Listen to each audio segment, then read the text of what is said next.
हमारे साथ झारखंड प्रदेश कांग्रेस कमेटी के प्रवक्ता राकेश सिन्हा जी हैं, जिनसे हम अभी हालिया घटनाओं के बारे में कुछ बात कर रहे हैं, इनकी राय लेना चाह रहे हैं।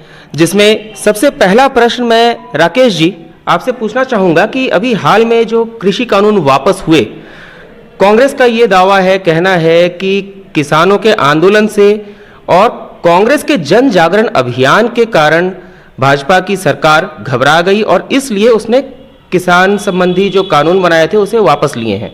इस बारे में आपका क्या कहना है? क्या वास्तव में भाजपा सरकार घबराकर इस कानून को वापस ले रही है या बात कुछ और है? नहीं, देखिए, जो 3 कृषि काले कानून को प्रधानमंत्री जी ने अचानक निरस्त करने का जो फरमान जारी किया है, तो हमें लगता है कि यह प्रजातंत्र में वोट की चोट ने प्रधानमंत्री को देश के अन्नदाताओं के डेहरी पर घुटने टेकने को मजबूर कर दिया। 1 साल से किसानों का संघर्ष इस देश में चला आ रहा है। कम से कम 850 से ऊपर किसान इस आंदोलन के जरिए अपनी शहादत दे दिए हैं। लेकिन जब 5 राज्यों का चुनाव का घोषणा हुआ और इसके पहले जो उपचुनाव हुए हिमाचल प्रदेश में, बंगाल में या अन्य जगहों पे, वहां जिस प्रकार भारतीय जनता पार्टी को शिकस्त मिली है, पराजय मिली है, इससे प्रधानमंत्री के दिल में स्वाभाविक तौर पे बेचैनी और छटपटाहट महसूस होने लगी। और यही बेचैनी और यही छटपटाहट का मुख्य कारण था कि अचानक प्रधानमंत्री टीवी पे आके भावुकता पूर्ण भाषण दे करके यह कहते हैं कि हम कृषि बिल को निरस्त करने जा रहे हैं। तो आज अचानक क्यों? प्रश्न देखिए, यक्ष प्रश्न ये खड़ा होता है कि आखिर 1 साल के बाद प्रधानमंत्री का हृदय परिवर्तन क्यों हुआ? ऐसा प्रधानमंत्री के अंदर हृदय में ऐसा कौन सा अश्लोक घुस गया जिससे कि उनका जो वो बेनामी दिल है, काला दिल है, वो सफेद लोगों को नजर आने लगे? तो हमें लगता है कि छल कपट से देश में आप राजनीति कर सकते हो, लेकिन सत्ता आप छल कपट से नहीं चला सकते।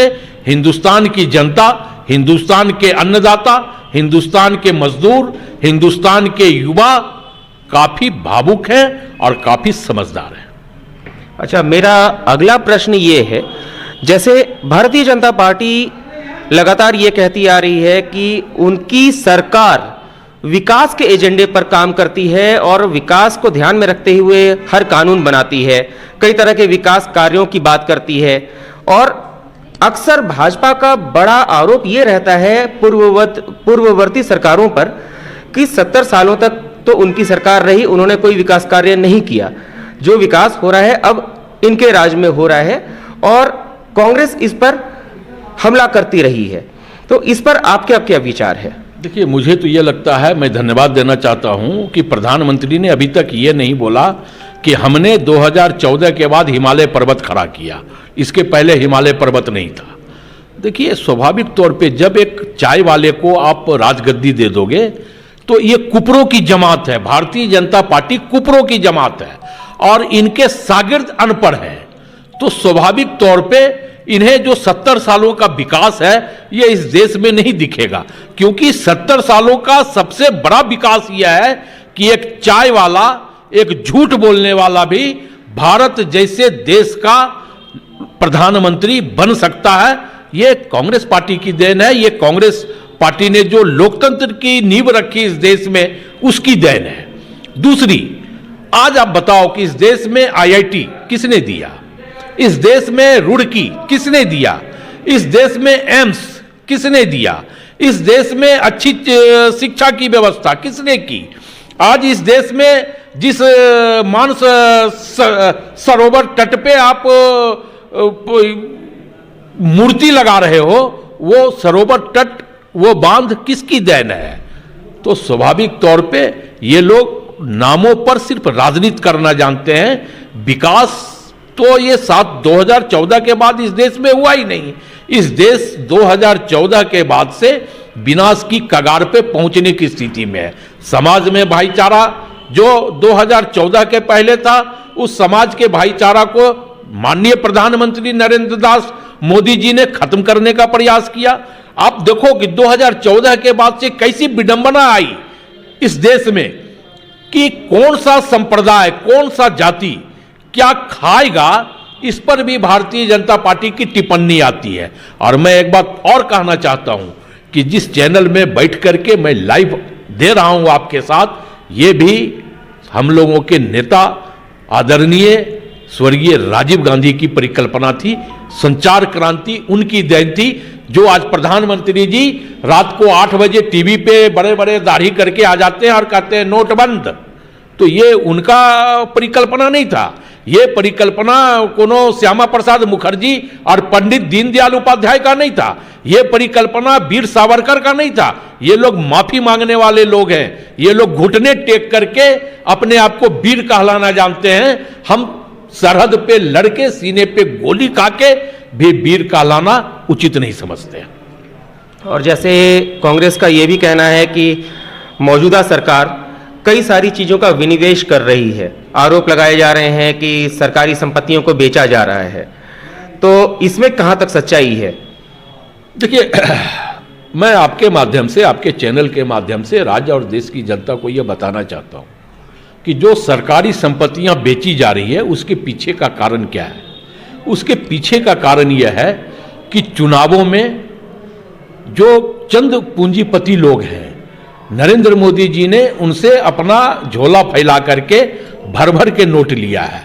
तो कोई भी उद्योगपति, जो भी व्यापारी है, वो अगर आपको पैसा देता है तो उसके एवज में वो चाहता है कि आप हमें कुछ रिटर्न दो।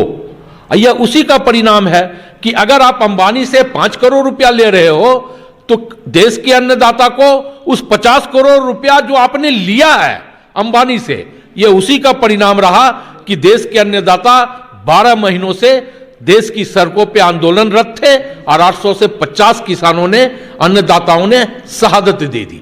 तो जब आप उद्योगपतियों के डेहरी पे जब आप झुक जाओगे, जब आप उद्योगपति के डेहरी पर अपना नाक रगड़ दोगे, जब आप उद्योगपति के डेहरी पर अपना घुटना टेक दोगे, तो सरकारी संपत्तियां तो आपको बेचना ही होगा, क्योंकि उन्हीं सरकारी संपत्तियों से जो चंदा उसने आपको दिया है, उस चंदे की भरपाई वो लोग करते हैं। तो आज आप देखो कि जिस प्रकार कोरोना काल में एक सर्वे आया है, जो कोरोना काल में पूरे वैश्विक मंदी के दौरान भी भारत में यहाँ के युवाओं की नौकरियां छूट गई, यहाँ छोटे मंझले जो उद्योग थे वो बंद होने के कगार पे आ गए। लेकिन प्रधानमंत्री जी के मित्र, इस देश के एशिया के सबसे बड़े उद्योगपति मुकेश अंबानी ने लंदन में अरबों रुपया का होटल और अरबों रुपया का मकान खरीदा। ये कहां से खरीदा? ये इसी देश की जनता का पैसा, जो प्रधानमंत्री ने देश की जनता का पैसा LIC के माध्यम से लिया, बीमा योजना के फसल बीमा के माध्यम से लिया और डाइवर्ट मुकेश अंबानी को कर दिया। यह उसी का परिणाम है। तो देखिए, जब आप कहते हैं, मैं ये कहता हूं कि बख्श देगा खुदा, अगर आपकी नसीब खराब हो तो वो हरगिज नहीं बख्शे जाते जिनकी नीयत खराब हो। तो प्रधानमंत्री जी की नीयत में खोट है, प्रधानमंत्री जी की नीति में खोट है, और मुझे यह लगता है कि बहुत जल्द प्रधानमंत्री जी को इस देश की जनता ने जितना सम्मान के साथ उनको बिठाया था गद्दी पर, उतना ही धकियाने का काम, खींचने का काम इस देश के युवा, इस देश की महिला, इस देश के किसान, इस देश के छोटे मोटे व्यापारी, इस देश के मजदूर करेंगे 2024 में। अभी हम झारखंड की बात करें तो ये कहा जा रहा है, भाजपा बार बार आरोप लगा रही है कि झारखंड सरकार की सबसे बड़ी सहयोगी पार्टी कांग्रेस है।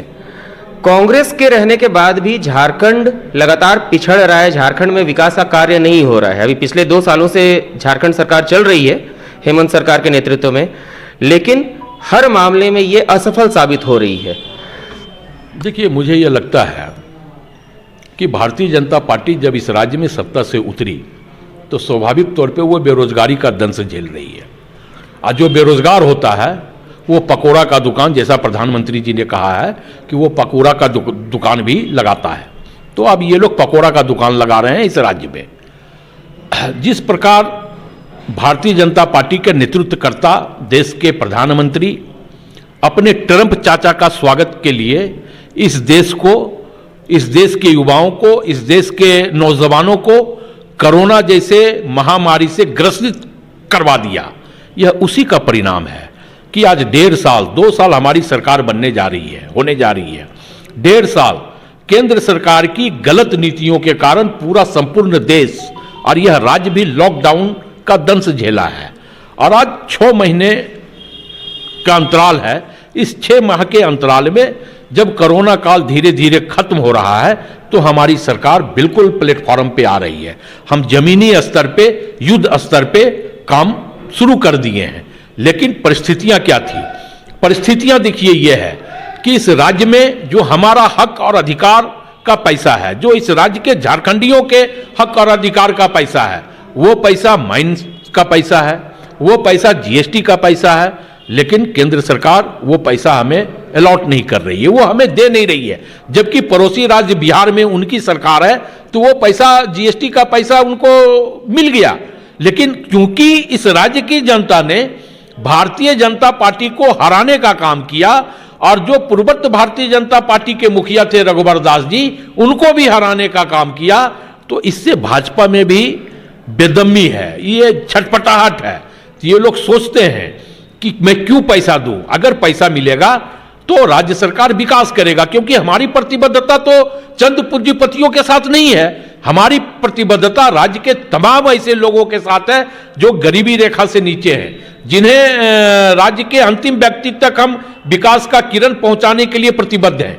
तो स्वाभाविक तौर पे ये बेचैनी, ये छटपटाहट कहीं ना कहीं राज्य में विकास को गति देने में अवरुद्ध तो पैदा केंद्र सरकार कर रही है, मोदी जी कर रहे हैं। लेकिन उसके बावजूद इस राज्य की जनता का जो भरोसा हम पे है, वो भरोसा को महागठबंधन की सरकार, कांग्रेस पार्टी पूर्णतः निर्वाहन करेगी।